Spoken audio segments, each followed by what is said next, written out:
let's do the things that we really want to do, that we have an interest in, because those things that you're the most interested in and care the most about are the ones that you'll put the most time and energy into and will be the most fulfilling.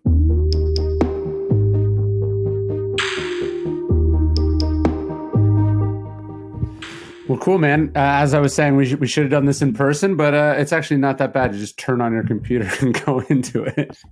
Yeah, it's pretty easy. I was thinking about your career because it's interesting. Like, obviously, you're a super sought-off draft pick. You were great. You kind of have this dip, and then you come out of the other side of it. I'm interested in how you sort of sit down and get better in the middle of your career, right? Most people, like, sometimes they start off hot, or they struggle early on, or usually it's a decline, right? We come out, we're really good, and then we're trying to get back to there. But you've had this ability to sort of get better as you go. Well, what do you think that is for you? Yeah, I had my ups and downs. I had a really good rookie year, and was in the rookie of the year voting, and felt like, I was going to be able to play every day in the big leagues and kind of establish myself in that way. And then I had a tougher 2018, got sent down in 2019 to start the season, and so those were two kind of big blows. And 2018. I had one coach tell me during the year, he said, "Hey, you're going to look back on this and it's not going to be as bad as it feels right now." And I wish I would have taken that more to heart and kind of been able to keep some of that confidence. But then I did a bunch of stuff that offseason to try to change and get better, and came into spring because what the team wanted me to do, came into spring training and I stunk. I was horrible. And so they sent me down, and I had to spend a few months in AAA that year, which was really tough, and kind of clawing back from that. But then after that, once I got back to the big leagues and kind of made a conscious decision to really, have that confidence and believe in myself and say, hey, there's a reason why I was a good player in 2017 when I got to the big leagues. And so 2020 was a great year. 2021 still kind of figuring out, all right, some of the physical stuff is there, but making sure that mental stuff was locked in and getting an opportunity to play. And then after the trade deadline in 21, it was kind of that reassurance that I was going to play every single day. I was going to be in there. And then I kind of let myself be a little bit more free and just go play baseball. And that is kind of the first time since college that I was able to have that experience of no matter what I do that day, I'm gonna be out there playing and have a chance to do it again the next day. Yeah, it's I think obviously when someone is really good at a thing to the point where they're one of a few hundred people in the world who can do that thing professionally, it wouldn't seem like it would take a lot of effort or work, but I imagine it does, to sort of consciously sit down and go like, no, there's stuff I need to work on in my game, or I have goals or a place that I want to get to, and I'm gonna put in that work instead of just expecting the results or blaming the environment or the coaching or circumstances for why you're not where you want to be. Yeah, I think that's kind of the hardest thing. As a player, your whole life you've been the best, right? You've been the best in high school and college, and there was never a worry if you weren't going to play. You were always going to be in there because it was, you were the best player on the team. And then even once you get drafted and you're in the minor leagues, there's some money invested in you, like you're going to play every single day. And then you get to the big leagues and the funnel gets really narrow. You're trying to help the team win, but you also, you want to be an everyday big leaguer. That's what we train our whole lives for, is to be one of the guys that is out there every single day that's, competing to be an all-star or to be one of the best players in the league. And so there's this big adjustment to, like I haven't played for 2 days. Like I've never had to do this in my entire career, where I've come off the bench or I've, gotten replaced by somebody else, and dealing with that. And instead of, instead of wondering why or trying really hard to impress a coach or somebody that makes the decisions, to say, you know what, I'm going to believe in myself and put in the same work. And, at some point they're not going to be able to keep me out of the lineup. And so that was, a real change in my mentality. I was a young player. We had a really good team and a lot of really good players, but I found myself caring more about what the guy that made the decisions thought, and kind of getting away from my process and what made me a really good player, and trying to do kind of the things that wouldn't get me put on the bench, and the end result of that is always like you do the things that get you put on the bench. Yeah, baseball's a weird game in that, first you make this conscious decision to get better. And yet, probably like writing, self-consciousness is like a death sentence, right? Like if you get too in your own head about it, if you're too thirsty or you're too insecure or you're worried what other people are thinking, or as you're saying, you're like, don't do this, don't do this. That's the thing that you end up doing. So it's this, it must be a tricky tension to be like, here's what I know I need to get better on. Here's what I need to work on. But also I need to not think about any of that and just be present and do what I know how to do. Yeah, it's a fine line between working on your weaknesses and not losing your strengths. The strengths are what got you to that point. Ooh. The strengths, the things that you're really good at in the game, baseball or whatever you're doing, Yeah. Those are the things that get you to be elite and to be one of the 700, players that gets to be in the big leagues, or one of the 300 hitters that gets to be out there. So, you have to, what I did was, I tried to address my weaknesses, because I felt like those were the things that were, being judged the harshest. Or, I felt like the people that were making the decisions, like, hey, I'm doing all this other stuff really great, but that doesn't seem to matter. So I better address this weakness. And in addressing the weakness over the course of an off season, I kind of lost the strength. And so I lost the things that I did really well. And then became not a very productive player, because I'm still battling the weaknesses, but also not having that dominance of my strengths that had always carried me. And so it was kind of a learning experience to find, like, all right, how do I continue to be really, really good at what I do well, while also addressing, how do I address the weaknesses without losing kind of who I am as a baseball player? And so that was kind of a process that took me years to figure out. And you never figure out. I had a really good conversation with a guy, Joey Votto, who's been in the big leagues for like his 16th year, and he's a Hall of Famer. He will be a Hall of Famer. He's got, he's done it all. He's won an MVP. He's been a 6-time All-Star. And he was talking about, as he got older, different years, always adjusting, because it's always a different swing or a different feel, or the pitchers are doing different things. And you just have to have that mindset of being okay with that, and okay adjusting, and figure out what is going to work at that time, and not latching on to the past, or worrying about what people think. Yeah, it's like someone criticizes you for X, so you rush over and you're like, well, I gotta address that. And then you leave Y unaddressed or wide open over here. And then they're like, but wait, now you're dropping over here. This can happen in business too. You're like, you get these, you get reports, and it's like, oh, we're down in, this or that. And then so you're like, well, we got to focus all our attention over here. And then you end up neglecting the other things that we're subsidizing the weaknesses over here. It can be this sort of herky-jerky thing where you're just kind of like rushing from one emergency to the other. And the cost of that is you're not being focused, you're not being deliberate, and you're not like in the moment that you're supposed to be in. And whether it's a player or it's a company, if you lose that core competency, or you lose kind of what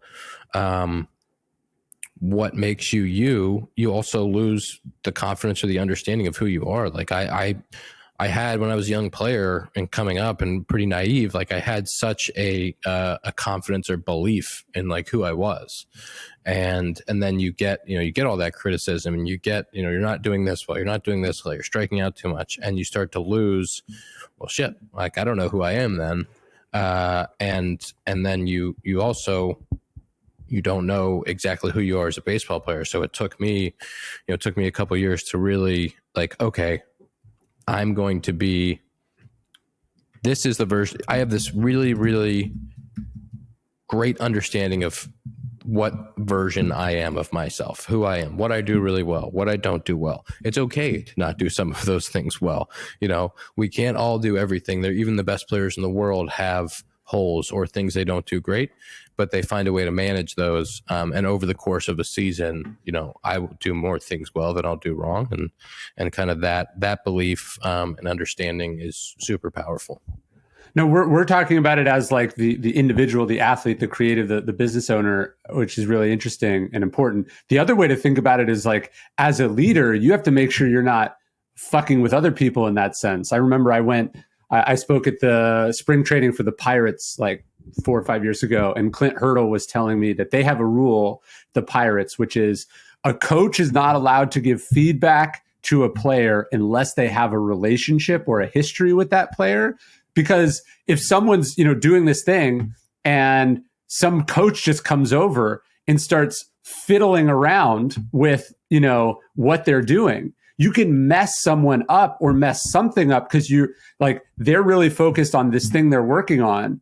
And that's actually the important thing that they need to be doing. And then here you are planting some thought in their head or giving them this distraction when you don't know the full context of what they're going through. And not only are you not helping them, you're actually breaking them, and taking them away from what they should be doing. You're making them worse by giving them feedback. And I think as a leader, like micromanaging or meddling, you can end up getting in people's heads like really easily. Yeah, and I think it's one of the best things that I've always seen from my favorite coaches or my best coaches are, they build this relationship with you. And you trust them, and they're your biggest fan, your biggest cheerleader, and they give you this confidence. They give you this belief. And one of the guys who was one of my first hitting coaches, he came up to me not too long ago. I saw him a couple weeks ago, and we haven't been together for 6 years. And the first thing he said to me was, "You're going to be the MVP this year." And it's like that is the type of guy that I love that. Okay, if you want to tell me that I need to stand looking sideways and that's how I'm going to hit homers, then I'll believe in you because you have this pure total belief in what I do, and it's really easy for a coach. Or just seeing somebody to give an opinion. But if you don't build that relationship, you're going to lose that player a lot quicker, and they're never going to trust you or believe in you, especially if things don't go right immediately. And so I have always thought like leadership and being able to give advice is building that relationship, building that trust, and then being able to understand who that person is. Because as you go through a season with somebody, it's very rarely physical. It's right. It's almost always a mental. What's going on at home? Is there something that is nagging that person? Do they care so much about the playing time and that's not working out? Are they worried about their future and their career and how this impacts them? And like those things are the things, especially for elite players or elite somebody that's doing something at an elite level and has the ability to. It's very rarely the physical and more often the mental part that gets in the way. When I wrote The Daily Stoic 8 years ago, I had this crazy idea that I would just keep it going. The book was 366 meditations, but I'd write one more every single day and I'd give it away for free as an email. I thought maybe a few people would sign up. Couldn't have even comprehended a future in which 750,000 people would get this email every single day and would for almost a decade. If you want to get the email, if you want to be part of a community that is the largest group of Stoics ever assembled in human history, I'd love for you to join us. You can sign up and get the email totally for free. No spam. You can unsubscribe whenever you want at dailystoic.com/email.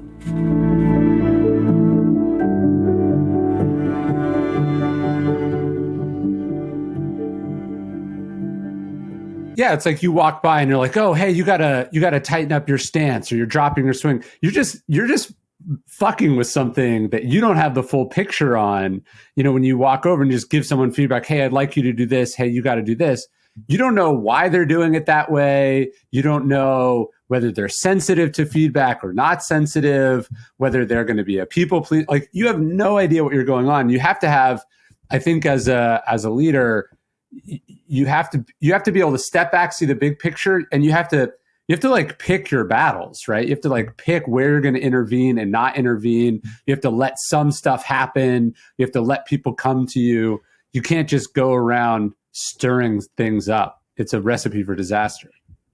And I think this might be more sports specific than business specific, but the building of confidence, when you're going out and competing or doing that thing, sometimes it's a lot more impactful to just say, hey man, you're awesome. Like you're going to get four hits today.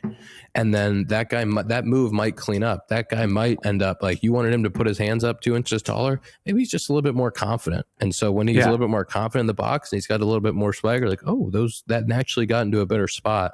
Where, when we get, especially as competitors and athletes, when we get a little nervous or a little, kind of protective, we start to get a little bit more back or a little bit more hunched and not as much, kind of on the hunt. And so some of those things get cleaned up just by giving guys some confidence or by telling them that they're great.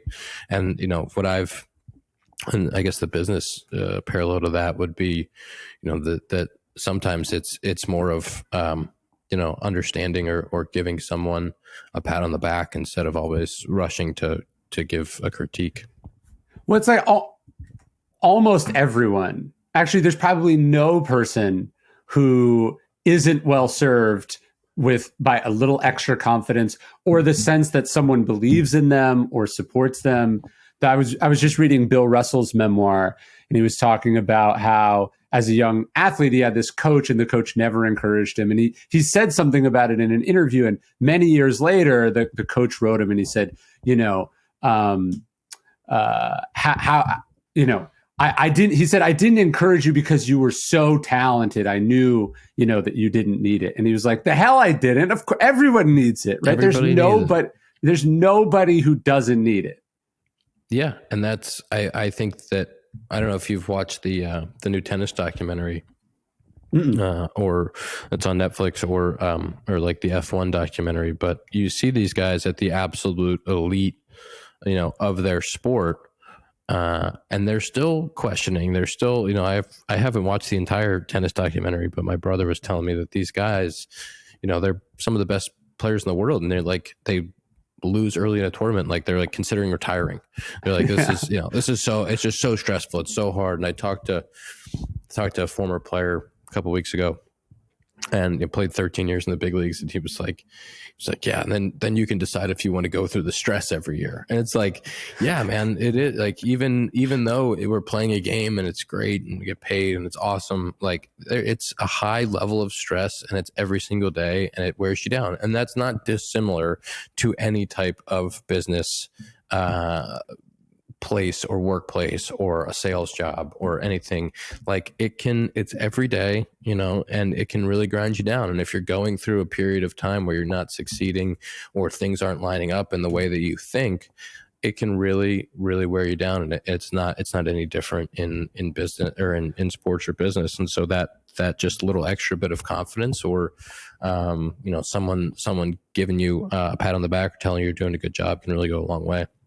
Well, I think it all starts in childhood, because what we want is dad to be proud of us. That's why we do any of this stuff, right? Is you want dad to be like, good job, right? And ideally, you want not to even have to earn it, right? Or you shouldn't have to earn it, right? Like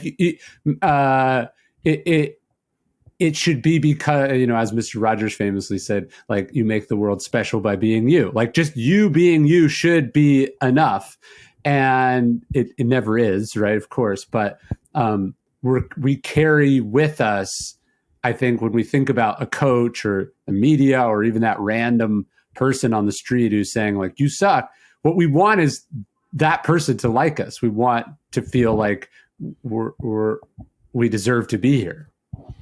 There's a lot of you suck out there, there's a lot of, there's a lot of, you're fighting that a lot. And I think the inner, a lot of people, the inner voice in your head says you suck. And, I go out and play golf and snap hook one, telling myself I suck. And that, the best in the world and the best that I've played with, they don't talk to themselves that way. They talk to themselves in a super positive way. It's always encouraging. It's always progressive. And, maybe I'm not there yet, but, it's going to happen. And I read an interview Max Hammad did about last week, and he was talking about, he made a decision to just, I'm going to put the work in, and eventually it's going to pay off. I don't know if it's going to pay off tomorrow or it's going to pay off in a week or a month or a year, but this is going to be a culmination when I get there of everything that I'm doing today and tomorrow and next week. And like, I just interviewed Joey Votto yesterday, and he said the same thing. He said he really believes in lag,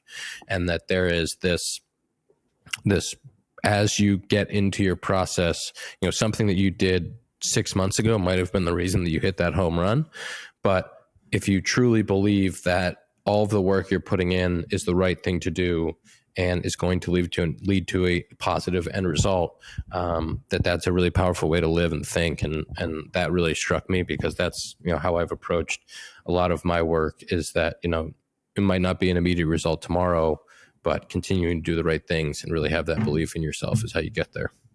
I think that's totally right. I was just writing about this a couple of weeks ago, that sort of all success in life, all things going well, even happiness itself, is a lagging indicator of investments or work or process that happened so long ago you might not even remember it, right? Like when I sit down to write, there's no such thing as writer's block. That doesn't exist. But there is me not having done the work yesterday, 6 months ago, 6 years ago, to set up the material or the insights that I'm going to put on the page today. And obviously showing up, you have to do the work, right? Like if you don't show up at the game, or if I don't sit at my desk, I'm not going to be able to do anything with the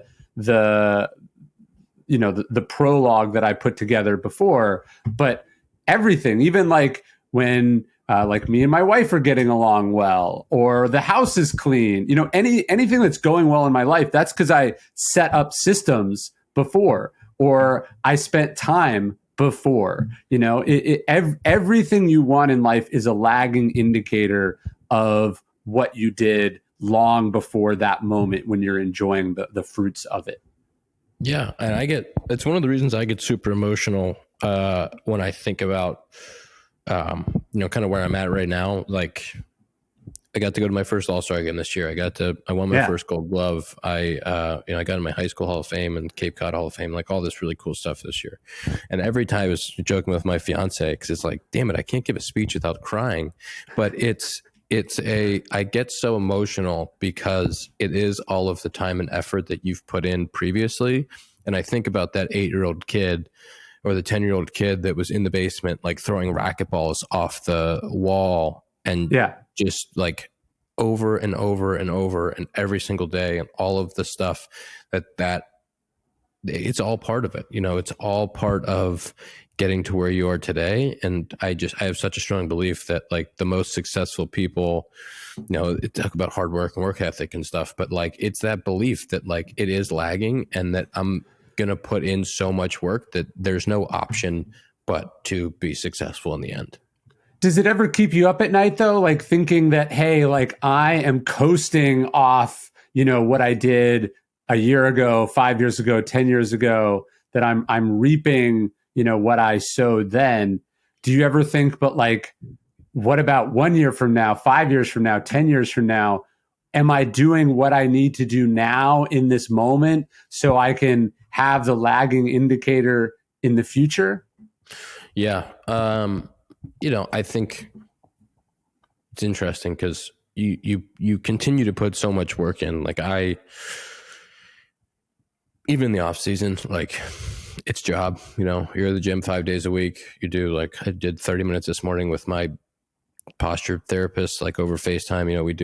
We work every day, you put in all this work, and there's still always a little voice inside your head, or the doubt that is like, did you do enough? Like, did you run enough today? Yeah. Did you work hard enough? Like, are you going to be ready when you get to spring training? Is your body ready?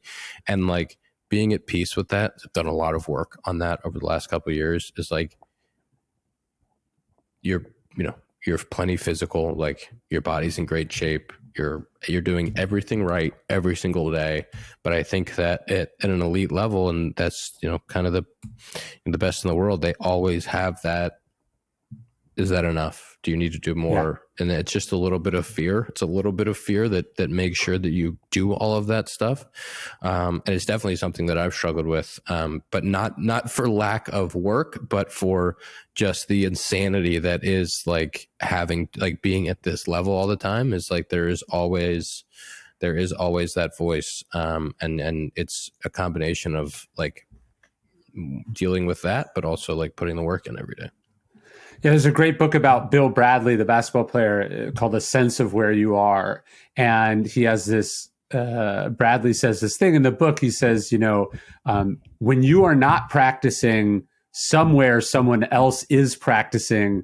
And when you meet that person, they will win, which is, I think, our point about lagging indicators, right? Like if you're not doing the work, eventually you're going to be in a one-on-one matchup with the person who is doing the work. And that person is going to pick your pocket or block your shot or whatever. That's you. I think to be a champion, to be great at something, you have to think about it that way. But that's also, as you said, a recipe, if taken too far, for total misery, for an inability to appreciate the present moment. And, paradoxically can get you so wrapped up or, out of alignment that you can end up hurting yourself or sucking the joy out of what you're doing, or, any number of negative results from that way of thinking. I also think there's the reverse set of thoughts that is like, nobody I ever come across can beat me. And I think like that is the attitude that if I'm sitting there in the gym thinking, there's somebody out there who's working harder than me, there's a pitcher that's working harder than me, like I have to work harder. Sure. But my reverse would be, when I get out on the field, there's no pitcher that has any chance to fucking beat me. And any young kid that's coming up and trying to play left field for the Chicago Cubs, good luck, because you're not taking my fucking job. And so I think that, that's a more powerful thought process. And the work that I put in every single day, maybe there's somebody who's running more sprints or running harder or sweating more, but I know that what I'm doing is right. Like I know that the way that I'm going about my work, the posture that I'm doing, the way I'm resetting my body, the way I'm squatting or jumping, or it's going to keep me the healthiest, the longest on the field. And I know that everything that I'm doing is in preparation to play 162 games at the highest level. And I think like for me, that confidence and then also that competitiveness is what makes me the best version of myself. Yeah, no, that does make sense. It's like what you just expressed, like no one can beat me, blah, blah, blah. There's a version of that that's ego, right? And then there's a version of it that is you saying that to yourself while you are in the gym, right? Like if you're sitting on your couch, not practicing, not training, just assuming that your spot is your spot, that's probably an attitude of complacency and decline. If you're saying that to yourself as you follow your routine, as you listen to as you listen to what your coaches set out for you, as you're meeting the benchmarks you set for yourself, then what it is it's based on evidence. It's confidence that's based on fact.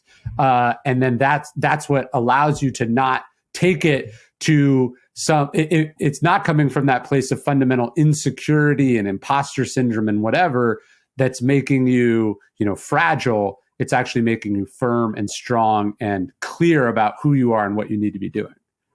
Yeah, I think that's 100%. I think early in my career, I worked really hard, but I had that more of that sense of, I'm competing against people, or someone's going to come take my job, or, am I good enough? Like, are they going to give me a chance to play every day? Are they going to give me like, oh, they're bringing this other guy in, am I going to have to, now I'm going to have to compete with that guy? Where now it's like, no, I know everything I'm doing is right. And like, I would love for you to come try to take my job. Yeah.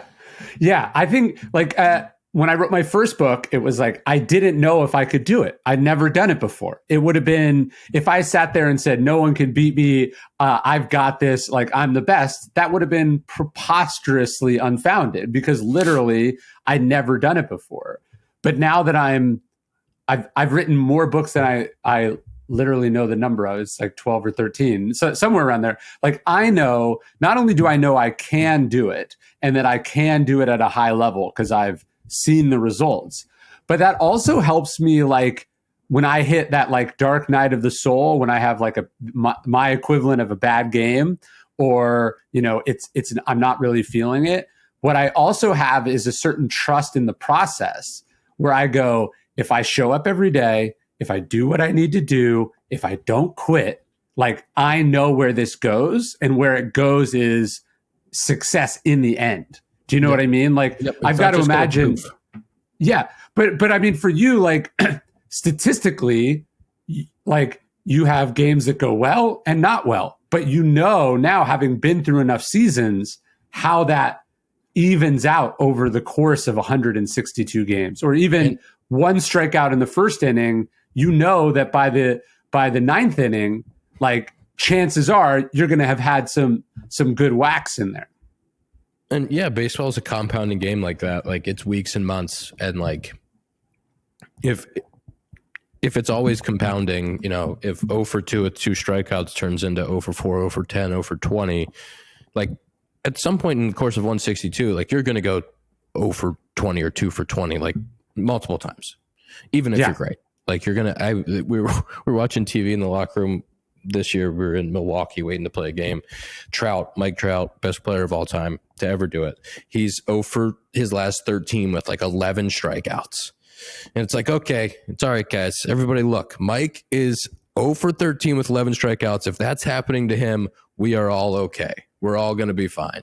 And like, you know, it happens. And if you really trust your process, those valleys become shorter, and, you know, you're at the 0 for 20 mark. And instead of thinking, holy shit, I might never get a hit again, like, this is the worst, most unpleasant feeling in the world, and start to doubt or worry about playing time or everything. Like, if you're like, well, this just means I'm really, really close to going 5 for 10, or like the pendulum's going to swing back and I'm going to get absolutely en fuego in a minute. And that's the difference in perspective, and like, trusting that work and trusting that, you know, this doesn't last forever and it's going to come back, and it's going to come back tenfold. Like, that was one of the things this year I think let me be a lot more consistent, was the 0 for 4s or the 0 for 8s. Like, that just meant that something good was coming. And that reframing was really, really big for me. It's like, I am statistically due for a yes or a hit here, right? Like, it can't be no's forever.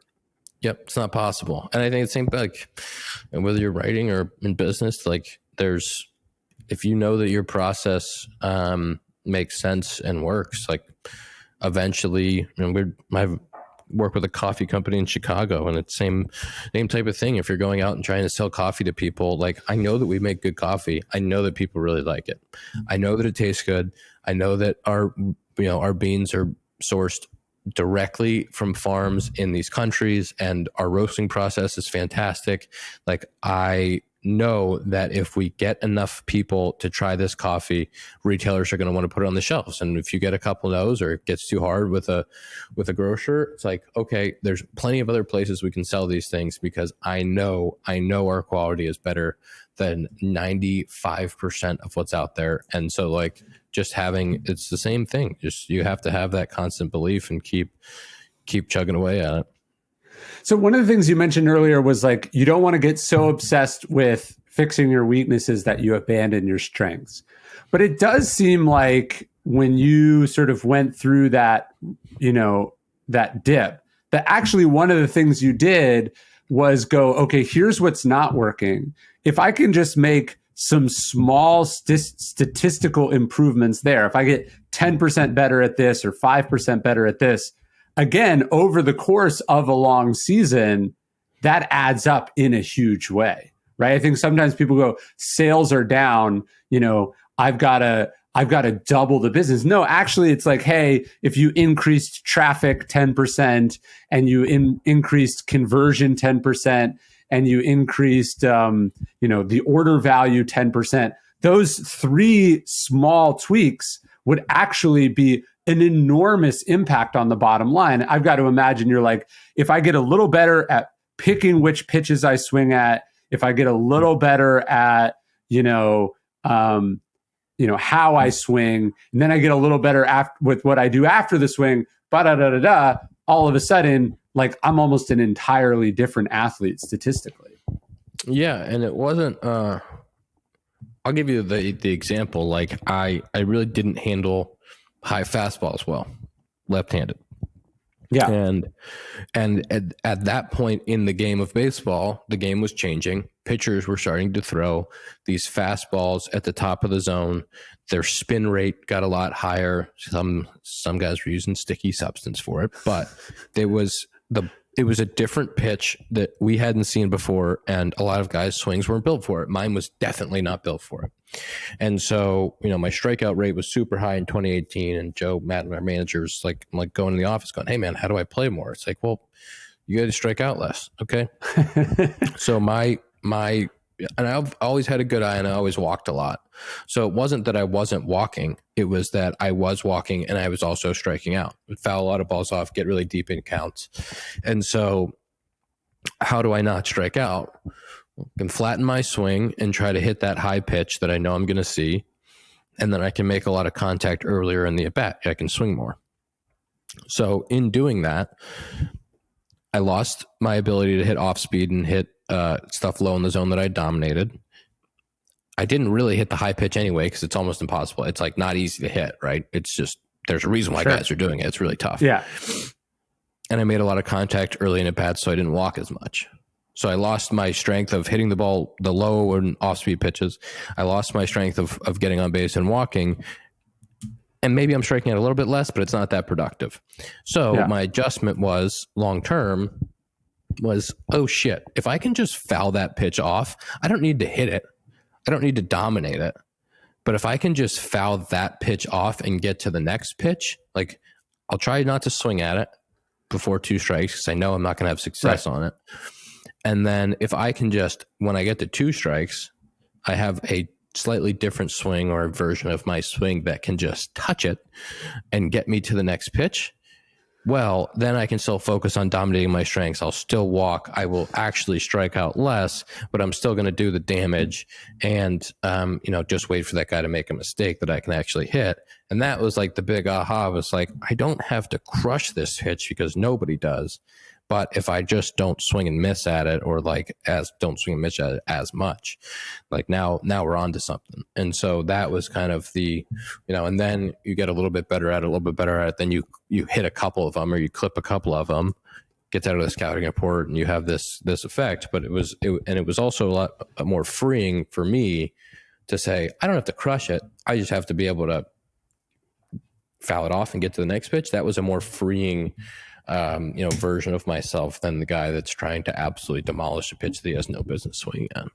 I love the discipline of that, because first off, it's like, okay, there's this problem. So let's lay out statistically from an analysis perspective, everything that's happening. Right. And then instead of just lurching from this to that, going, hey, okay, so the problem is this pitch specifically, and making it go away entirely or turning that negative into a positive entirely might be too tall an order, might be essentially an impossible task.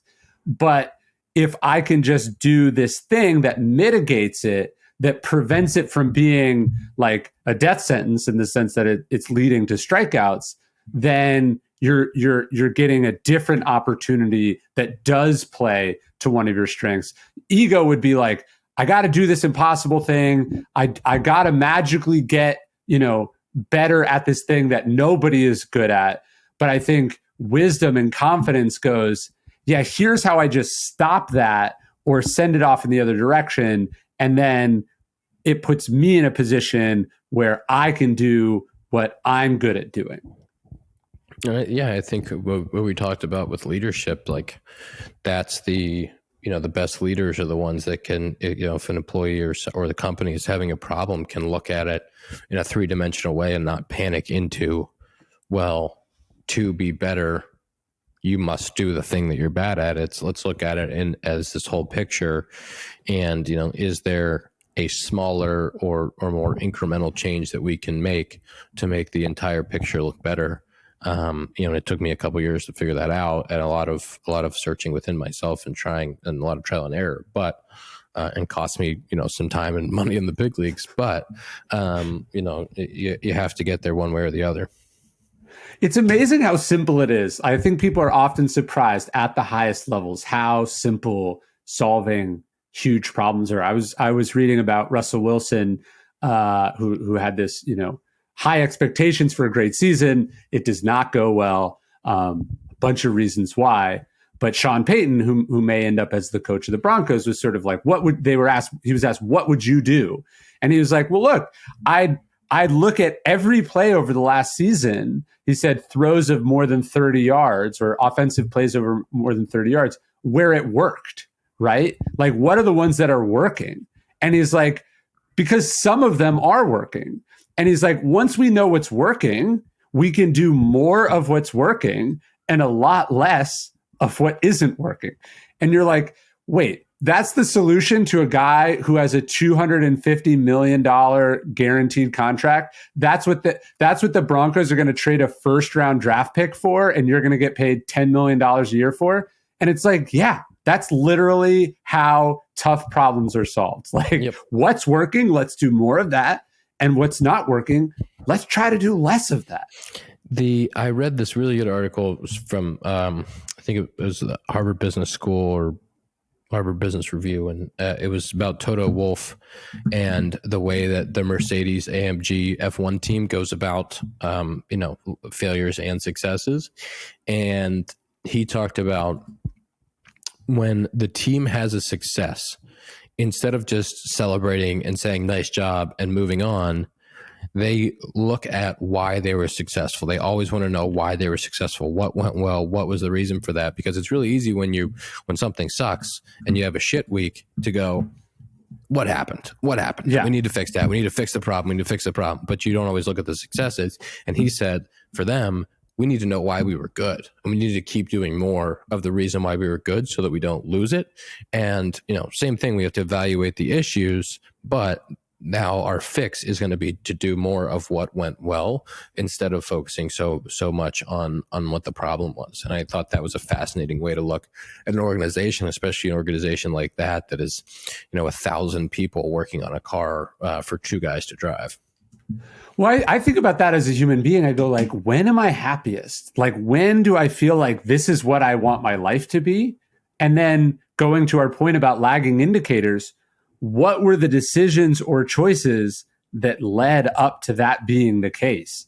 And how do I do more of that and less of the other stuff, right? And again, it seems basic, but then you ask people, you're like, well, why did you do X? Well, they paid me more money. And it's like, but you were less happy when you got that thing. It's like, so it's like, what are you optimizing for? Who are you trying to be? What do you want your life to look like? I think we can so often get caught up in the minutia of something. We just go, well, should I do this or that? And what we're not thinking about is like, where does that get us closer or further away from where we really ought to be?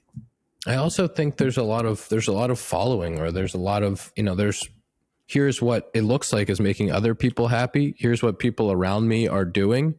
So I'm just going to do that thing instead of having the, whatever it is, confidence or looking inside and saying, well, maybe that thing isn't actually going to make me happy, but what do I value?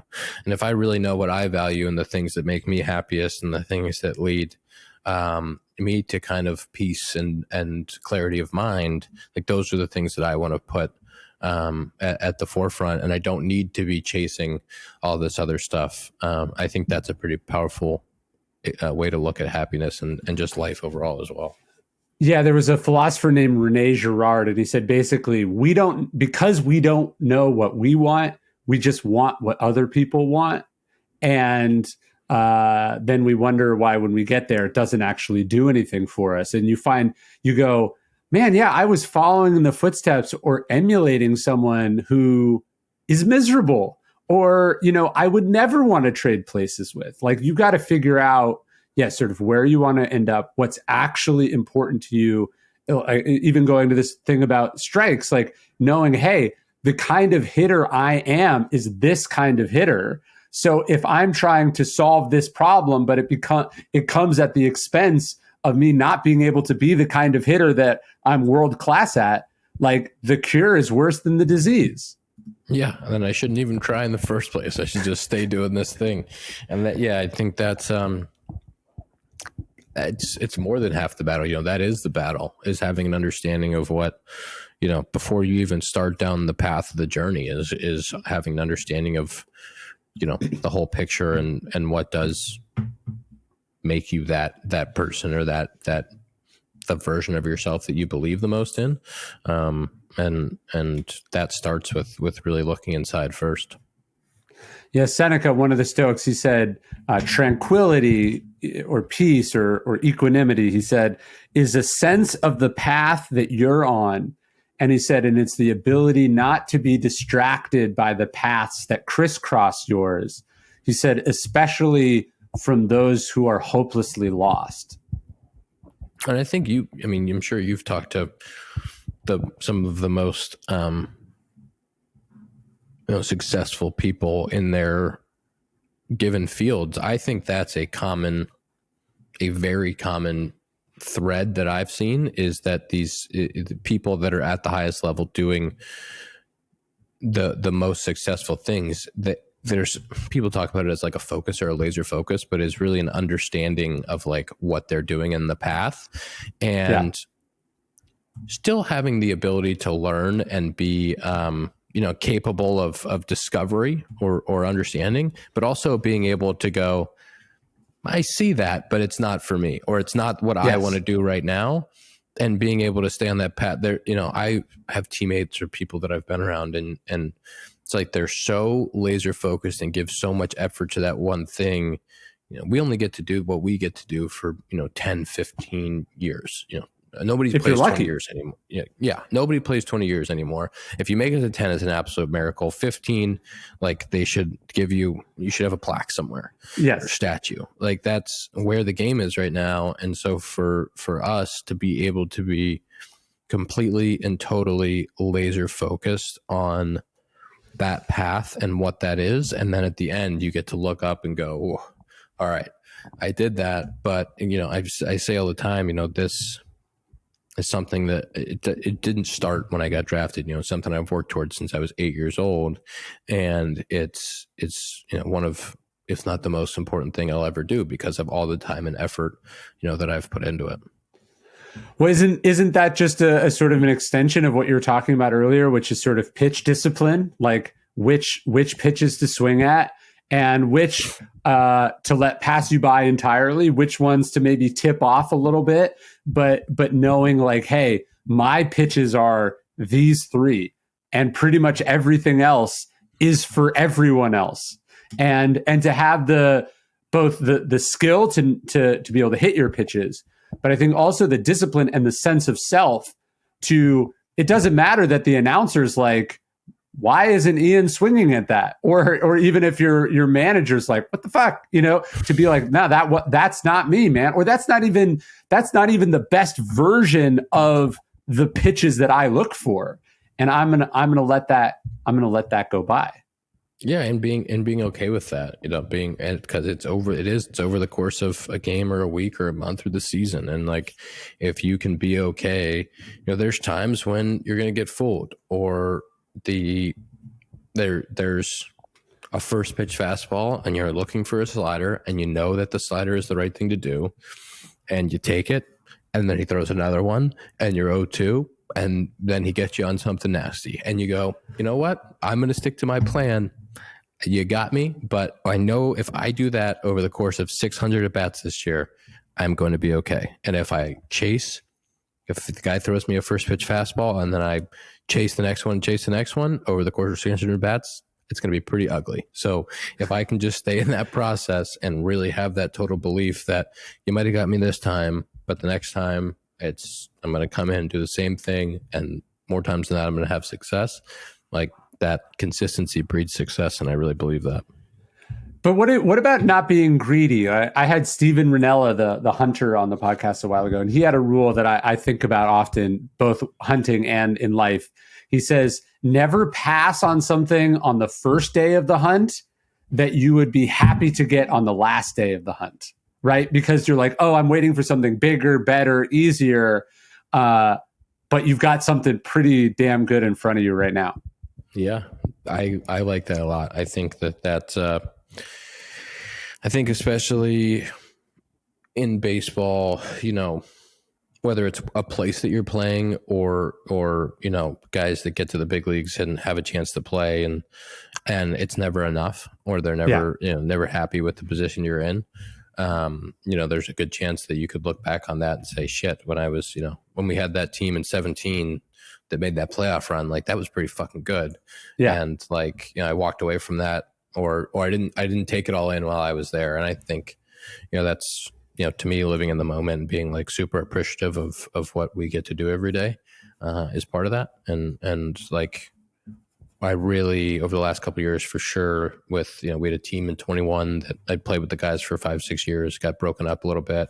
And I had a moment last year where I thought I might get traded and was able to really step back and go like, hey, this place has been pretty special to me. I'm going to, instead of being like salty or miserable that might happen, like I'm going to really enjoy, what could have been my last couple weeks or months and say like, this is a pretty special place. I'm lucky to have done it. And I think that, maybe it doesn't apply exactly to pitch selection day to day. Maybe sometimes it does, because you could have hit the fastball down the middle in the first pitch and you didn't. But I also think that if you step back and second guess it, you're probably going to be in a worse spot. Kind of comes back to what we were talking about earlier, but that more in the general life sense of being appreciative of what's around you and what you get to do on a daily basis. When I was thinking of his advice when I was just renegotiating a contract for what will be like my next 2 books. And, I was like, okay, we could do the deal now, or we could wait until this thing comes out and this thing comes out and the sales are higher.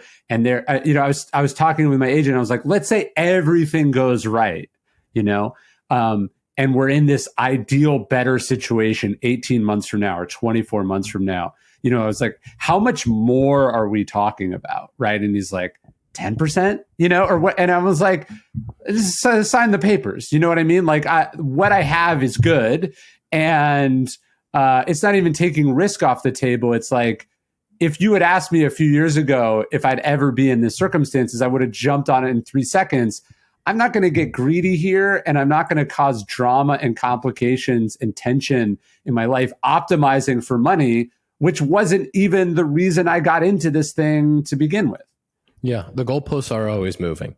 As things get better and you have more success, the goalposts move. And it's interesting, for us, some of that too is, the guys that came before us push the marketplace forward. Yeah. And then, and there's some of it that is thinking about, yourself and your happiness and and there's guys that want security, and that's awesome. And security and taking care of yourself and your family is a big deal. There's guys that want to push the marketplace forward and want to bet on themselves and really think like, you haven't seen the best of me yet. Or get some kind of offer put in front of them and it's, almost disrespectful. And then, there's a part of it that is, hey man, I'm going to go out and do my best to push this whole thing forward, so that the guys that come behind me have a better a better place to start from and can use me as a leverage point to make the next deal. And so for us, there's all of those things that come into it. Sure. But I will never fault someone for taking care of themselves and their family and what makes them happy. And I think that that's a security in what we do is a very powerful thing. No, it's the same way in my industry, which is like, first off, you should always get paid what you're worth. Second of all, you don't know how long you get to do it. So you want to get to a place where you don't have to think about that anymore. And that's usually by, getting something guaranteed or something big up front. It's just sort of after that point, are you optimizing for every single dollar, even though you don't actually care about that or need it? Or are you optimizing for what's actually important to you in life or what actually means something to you? And it can just be so easy. You're like, this is a contract, or this is, this is an amount of money. I want it to be more, right? Or I need it to go higher.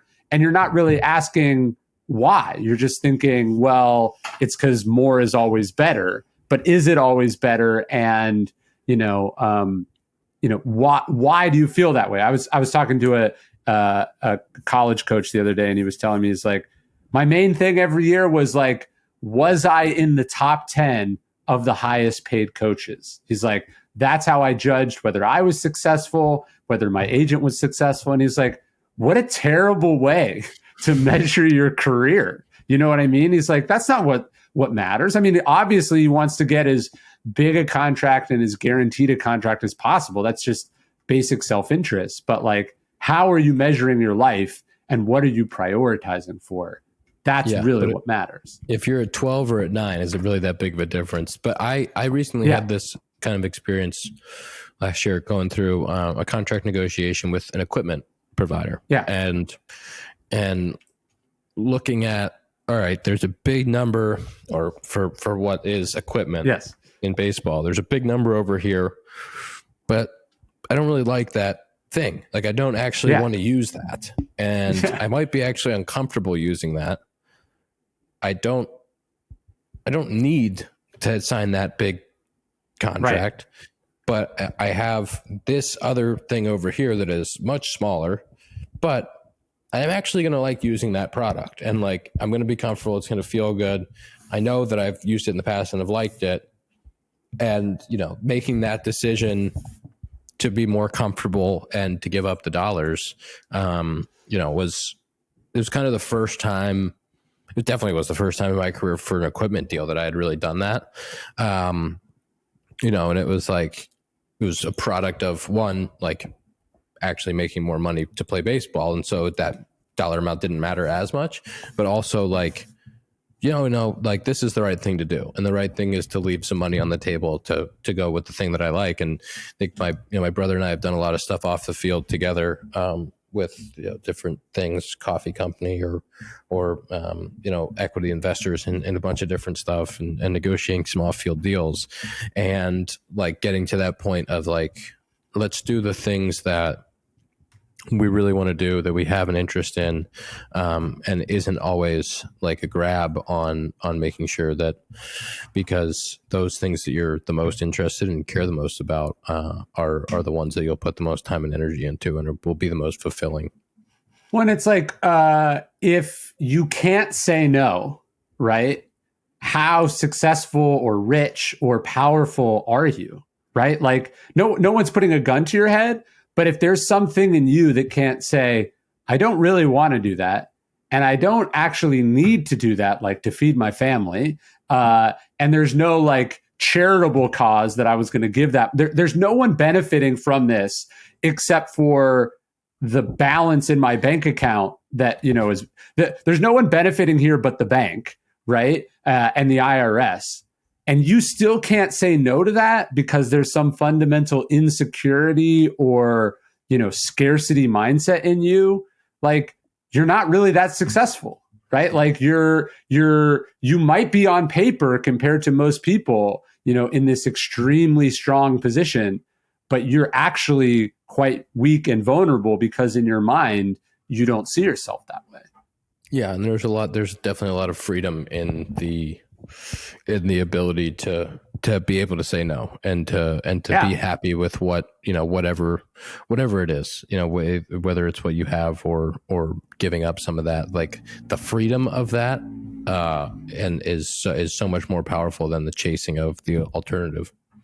Yeah. Where it's like, if you literally can't, even though you make a ton of money in what you do, you can't say no to overtime or to this business travel thing or whatever, because your nut is so high, right? Because you're spending like crazy, you're living beyond your means. That gets you to the same place, which is like it might be very nice slavery, but you're a slave to your appetites. Basically, they have forced you to stay in the harness longer than you would like to.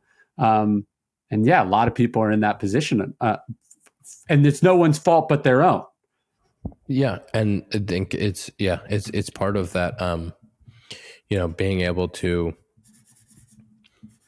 either be okay with what you have, or to think, if you know that your process is right, like if you know, like, hey, I know that I'm doing, like, of all of these things I'm doing, like, I'm putting a lot of time and energy into this off the field thing, or this pursuit, and like, it's okay for me to give up on this other thing, or to take a little bit less than this other thing for happiness.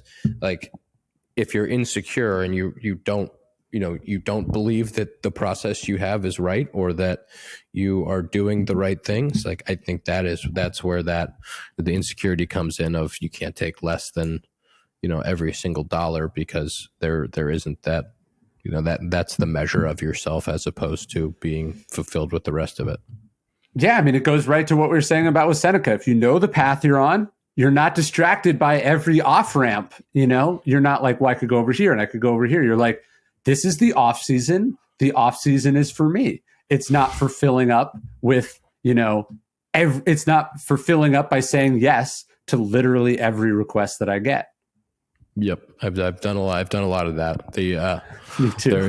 There's definitely yes to a lot of things, and then sometimes you look back and you have 3 weeks that are just slammed, and you go, God, maybe I shouldn't have said yes to every single thing. Maybe some time to myself would have been nice. Yes.